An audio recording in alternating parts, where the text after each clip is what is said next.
विमल पोलो जुबा केसरी, हर पल मनाओ केसरी त्योहार।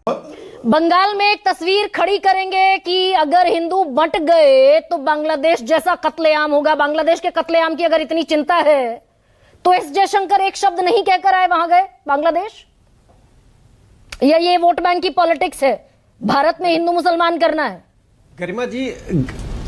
गरिमा जी आप तो इतिहास पर नजर रखती हैं, क्या आपको इस बात में संदेह है कि बंगाल क्या हिंदुस्तान में यदि मुस्लिम डेमोग्राफी चेंज हो गया तो आप न्यूज 24 में आप डिबेट नहीं कर पाएंगे। इस तरह की स्वतंत्र डिबेट करके ऐसे सवाल नहीं पूछ पाएंगे। यदि इसमें थोड़ी भी आपको डाउट है तो ईमानदारी से बोल दीजिए कि 80% यदि मुसलमान इस देश में हो जाएं तो मैं इसी स्वतंत्रता के साथ, इसी आत्मविश्वास के साथ, इन्हीं शब्दों और इन्हीं प्रश्नों के साथ मैं डिबेट करूंगी। आज आप बोल दीजिए, मैं आप नतमस्तक हो जाऊंगा। देखिए इसमें कोई दुराव छिपाव नहीं होना चाहिए। 1905 जब हिंदू अल्पसंख्यक होंगे और एक सेकंड नहीं सर, आप दरअसल मैं बड़े सम्मान से आपको कह रही हूँ, मैं एक बहुत गहरे विषय पर बात करने के लिए बैठी हूँ और मैं आपसे बहुत संजीदगी से ये सवाल पूछ रही हूँ कि बांग्लादेश के हिंदुओं की चिंता है या बांग्लादेश के हिंदुओं के मर्डर के बहाने बंगाल में हिंदू मुसलमान करना है। देखिए राष्ट्रीय स्वयंसेवक संघ की चिंता क्या है बता रहा हूं कि वह नहीं हो जो 1905 में हो। 1905 में ने बंगाल के विभाजन ने 47 के भारत के विभाजन का रास्ता खुला था। अरे 14 अगस्त 1947 को बंगाल की सड़कों पर खून बहा दिया गया डायरेक्ट एक्शन के नाम पर। हिंदुओं को चुन चुन कर मारा गया। हमारी बहन एक जो स्टेट्समैन की रिपोर्टर थी, गर्भवती थी, और उसको सड़क पर रिपोर्टिंग करते समय बलात्कार करके हत्या कर दी गई। इन 1500 लोगों की हत्या की तस्वीरें छपी वहां से छपने वाली अखबारों में। उसके बाद भी यदि हम कहें कि बंगाल के मुसलमानों को डेमोग्राफी चेंज हो जाए और हम शांत बैठे रहे, देखिए हिपोक्रेसी से सेकुलरिज्म नहीं चलता है। हिपोक्रेसी हम किसी मुसलमान के खिलाफ नहीं है, हम इस्लाम के खिलाफ नहीं है, लेकिन हम इतना कहना चाहते हैं कि मुसलमान और इस्लाम को भारतीयता के अनुकूल बनना परेगा। नहीं बनेंगे तो उनको हम बनाएंगे। 100 करोड़ हिंदुओं की सरकार चल रही है, भारत सरकार नहीं। हिंदू तो खैर कीजिए आप, मैं जो सवाल पूछ रही हूँ, देश में 100 करोड़ हिंदुओं की सरकार है। नरेंद्र मोदी देश में भारत सरकार 100 करोड़ हिंदुओं की सरकार है। सुन तो लीजिए, सुनिए, प्रधानमंत्री नरेंद्र मोदी जी की कोई योजना, कोई कार्यक्रम, कोई अनुदान ऐसा है क्या जिसमें मुसलमानों के साथ डिस्क्रिमिनेशन है? तो ये नेता प्रतिपक्ष की शुभेंदु अधिकारी की जो विधानसभा में बैठते हैं, इनकी हिम्मत कैसे हो जाती है ये भारत सरकार को 100 करोड़ हिंदुओं की सरकार कह दे? देखिए गरिमा जी कोर्ट की भी जिरह में कम से कम प्रतिवादी को पूरा सेंटेंस बोलने दिया जाता है। यदि 2 शब्दों की बात बोलेंगे तो शायद हम दोनों का बात नहीं रह पाएगा। मैं आपका बहुत सम्मान करता हूं, इसलिए मैं अपनी बात कर लूं। हो सकता है आपके मनोनुकूल बात नहीं हो, चूंकि आपने मेरे पहले प्रश्न का उत्तर नहीं दिया।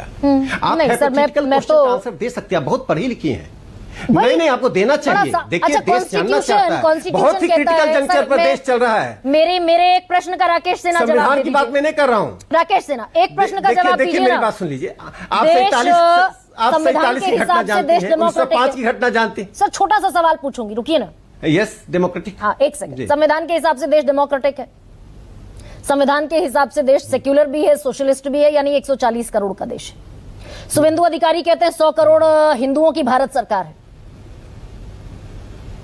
संविधान से चलेंगे, शुभेंदु अधिकारी के बयान से चलेंगे? कहा नहीं, उन्होंने क्या कहा, उन्होंने किस संदर्भ में कहा, बिना संदर्भ जाने मैं उस पर टिप्पणी नहीं करूंगा। लेकिन मैं इतना जानता हूं कि नरेंद्र मोदी जी की एक भी योजना 2014 से लेकर आज तक किसी जाति, धर्म, क्षेत्र, भाषा, लिंग के पर कोई डिस्क्रिमिनेशन नहीं करती है तो पॉजिटिव डिस्क्रिमिनेशन है ओबीसी के लिए, दलितों के लिए, ट्राइबल के लिए। इसके अतिरिक्त कोई डिस्क्रिमिनेशन नहीं है। तो ये दरअसल हिंदू एकता की हुंकार भरते क्यों फिर रहे हैं चुनाव में भाई? देखिए मैं बता रहा हूं उसका कारण। हिंदू एकता हम क्यों करना चाहते हैं? हम नहीं करते, हमको आवश्यकता नहीं पड़ती। यदि मुर्शिदाबाद में 66% पॉपुलेशन होने के बाद, मालदा में 51% पॉपुलेशन होने के बाद, यहां तक कि नॉर्थ ये साउथ परगना में सब जगह 4-5 जिले में आप चले जाइए, वहां जो आर्थिक संस्कृति, राजनीतिक संस्कृति और सामाजिक संस्कृति जो चल रही है उसमें हिंदुओं को हाशिए पे जाना पड़ रहा है। सवाल हिंदू के अधिक और मुसलमान के अधिक होने का नहीं, भारतीयता वहां है कि नहीं। जो मुसलमान हैं अपनी संख्या बढ़ाने के बाद भारत की विविधता में विश्वास करते हैं या नहीं करते हैं। यहाँ भी दरअसल राकेश सिन्हा में अमित शाह को राकेश सिन्हा सुनिए सर, देश के गृह मंत्री कहते दिखाई दिए कि मुसलमानों की तादाद दरअसल फर्टिलाइजेशन के चलते बढ़ ही नहीं रही है, घुसपैठियों के चलते बढ़ रही है। आप एक नैरेटिव बनाते हैं कि मुसलमानों की तादाद प्रजनन के चलते बढ़ रही है, ज्यादा बच्चे पैदा करते हैं इसलिए बढ़ रही है। देखिए, एक बात जान लीजिए कि प्रजनन के चलते जो तादाद बढ़ती है वो बहुत अरिथमेटिकल बढ़ता है, और ये जो घुसपैठियों का बढ़ता है वो अरिथमेटिकल और ज्योमेट्रिकल दोनों बढ़ता है। आप समझ लीजिए, दोनों का अंतर समझिए। प्रजनन दर उनका निश्चित रूप से ज्यादा है, लेकिन इसका अर्थ नहीं कि प्रजनन नहीं है। इसको क्वेश्चन किया देश के गृह मंत्री ने जल्दी। अरे तो उन्होंने ठीक कहा, गृह मंत्री गलत कह रहे हैं कि उनके पास सभी आंकड़े हैं।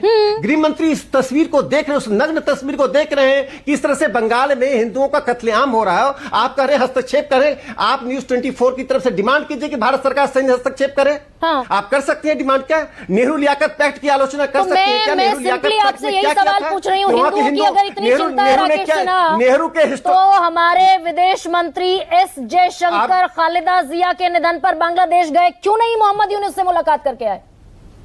क्यों नहीं रोक देते सारा एक्सपोर्ट बांग्लादेश से?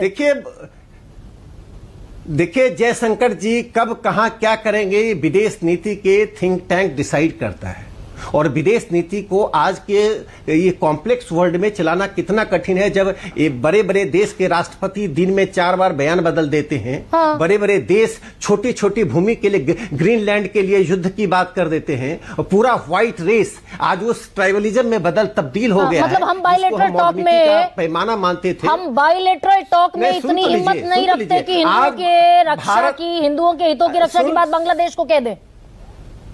देखिए, हिंदुओं के हितों की रक्षा, एक ही बात रास्ता बचेगा अंत में, सीधी कार्रवाई, और तभी होगा जब देश एक हो, जब ये देश के ही लोग वहां के हिंदुओं के कटने पर नहीं शामिल हैं। मुझे बताइए, कांग्रेस पार्टी ने कभी बंगाल के कटे मरने वाले हिंदुओं पर रिजोल्यूशन पास किया? कम्युनिस्ट पार्टी और मार्क्सवादी, अभी मैंने सीपीएम के एक बड़े नेता का एक बड़ा लेख पढ़ा एक राष्ट्रीय अखबार में, एक उमर खालिद के जेल में रहने का। उनकी सिंपैथी पर मुझे आपत्ति नहीं है, लोकतंत्र है। सर, मेरी चिंता बस ये है कैसे हिंदुओं को मारा जा रहा है। अगर हिंदुओं की असल चिंता है तो जहां हिंदुओं का कत्लेआम हो रहा है वहां हम 2 शब्द कह नहीं पा रहे हैं। उस देश का गेहूं, चावल, स्टील, इलेक्ट्रिक भारत से जा रहा है। 2-3 लाइन, एक सेकंड में ऑक्सीजन रुक जाए बांग्लादेश की, यहाँ देश में हिंदू करेंगे। दो तीन बातें सुन लीजिए जो मैं कहना चाहता हूं। देखिए, बंगाल का 2026 का चुनाव बहुत ही क्रिटिकल चुनाव है। ये चुनाव सिर्फ सत्ता का चुनाव नहीं है। सत्ता का चुनाव होता तो एक मुद्दों की लड़ाई होती, तुष्टीकरण की बात की जाती है। ये लड़ाई डू एंड डाई की लड़ाई है, करो या मरो की लड़ाई है। मैं बता दे रहा हूं कि अगर तृणमूल कांग्रेस की सरकार अगले 5 साल तक रही, कि तृणमूल कांग्रेस उस जंजाल में फंस चुकी जिससे निकल नहीं सकती है। ऐसा नहीं कि तो उसके हिंदू वोट नहीं दे रहे हैं, यही तो हमारी चिंता है। ठीक है, हिंदू भी उसे वोट देते तभी तो सरकार। ठीक है राकेश सिन्हा, थोड़ा सा